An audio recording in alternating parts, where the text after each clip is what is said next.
Starting this summer, the city of Philadelphia will mandate retailers accept legal tender, and City Councilman Bill Greenlee called it an issue of fairness. But others say much more cities such as New York, San Francisco, and Washington, D.C. are considering similar bills. So to break this down, what this means for our future economy, I have to bring in legal and media analyst Lionel. Lionel, I have to ask you, did you even get a debit card, or are you still one of those that, do you have a checkbook and cash that you pay everything in? No. This has nothing to do with cash, has nothing to do with keeping the black market off, has nothing to do with convenience, has nothing to do with neat little ways to have an e-wallet. This is about successive approximation, incremental steps, and the habituation of society to eventually having a chip, RFID, something placed in you. This is how we're moving. We start off with something innocuous about, we don't want those drug dealers to, oh yes, that's right, because you not being able to pay with cash at the drugstore is going to prevent the next El Chapo. It's the most ridiculous thing you've ever heard in your life. And then what happens is, Amazon is doing its Amazon Go stores, where you walk in, and you see what's interesting, Scotty, is you don't have to take out your phone or your wallet. It just picks up the fact that who you are, and you can take stuff off the counter, off the shelf. This is great, and you walk out, and you love it. Then you don't have to worry about any kind of cabs or money or drugstores. And then eventually, they're going to say you don't even need a wallet. And then we're going to say, you know what? Let's just really go, not only cashless, but stuffless, a phoneless, chipless.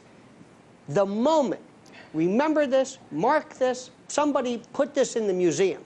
The moment that human beings in this country stand up and wait online to have an RFID chip placed in them, it is over, because we become the chip.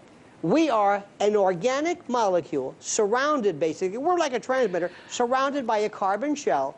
We become the chip. And when that, we talked last week about people being able to put implants. This has nothing to do with cash or convenience. It's about ultimately getting this inside here. Okay. Mark my words. Well, now that you've just scared half of our audience, thank you for thinking that the doomsday is about to happen.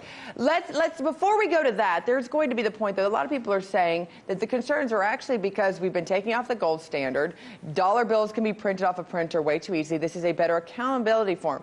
My biggest concern, amongst others, but one of the ones that is the most pressing, is the fact that it's all computerized. And if my phone goes on the fritz as much as it does, wouldn't a computer that has all of our numbers, I'm one of those people that are almost scared of the banks sometimes, if whether or not they have a shortage or if they have a problem with their technology. Should it be also concerned just to those that don't want to go ultimately to the doomsday scenario, that they're going, you know what, things can get hacked all the time. Technology, are we really prepared to go to a cashless society when everything can get hacked? Let me ask you this much. Let's say that what's happening in Venezuela, in terms of this blackout, happens here. Let's say someday some nefarious bad guy hits us with some Carrington-class EMP, and the grid is destroyed. And not only can we not get money out of the ATM, you can't get water or food. Oh, yes, well spoken and well taken. But remember, ultimately, it's about putting this inside here, because we are the chip. Mark my words. Well, coming soon to a theater near you. Lionel's new scary movie might even be more scary than the Momo Challenge. Thank you, Lionel, for joining us on this. Thank you. Hey YouTube, thanks for tuning in. We hope you enjoyed this last video. We have a ton more great content just like this for you. So if you want more, make sure you go ahead and subscribe. And remember, never stop questioning more.